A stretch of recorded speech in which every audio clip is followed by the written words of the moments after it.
অবৈধ অভিবাসীদের ফেরত না নিলে সঠিক উপায়ে ভিসাও বন্ধ করে দেওয়া হবে। ইউরোপীয় ইউনিয়নের এমন হুমকিতে নড়েচড়ে বসেছে বাংলাদেশের পররাষ্ট্র মন্ত্রণালয়।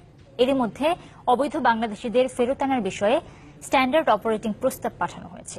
এদিকে ঢাকায় নিযুক্ত ইউরোপীয় দেশগুলোর কূটনীতিকরা বলছেন, অবৈধদের ফেরত নেওয়া ছাড়া কোনো বিকল্প নেই বাংলাদেশের।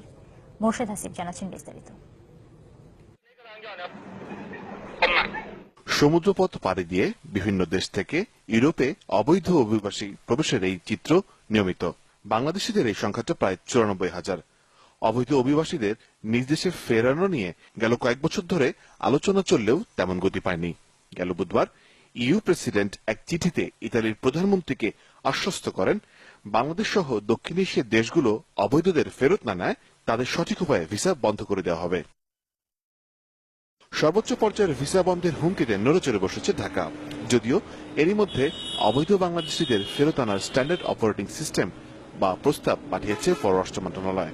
ঢাকার ইউরোপীয় কূটনীতিকরা জানান, এদের ফেরত আনা ছাড়া বাংলাদেশের হাতে দ্বিতীয় কোনো উপায় নেই।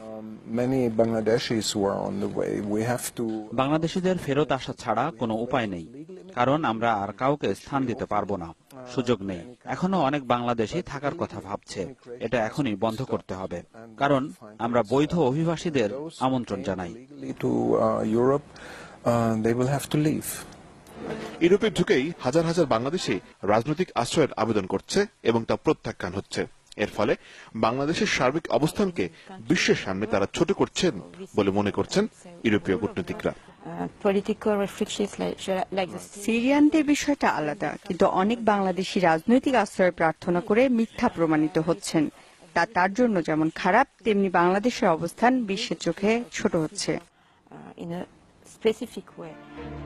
ইউরোপে সিরিয়ানদের নিয়ে সংকট তৈরির আগে থেকেই অবৈধ বাংলাদেশিদের ফেরত আনার প্রক্রিয়া নিয়ে কথা বলে আসছে এই জোট। মোর্শেদ হাসিব, চ্যানেল 24, ঢাকা।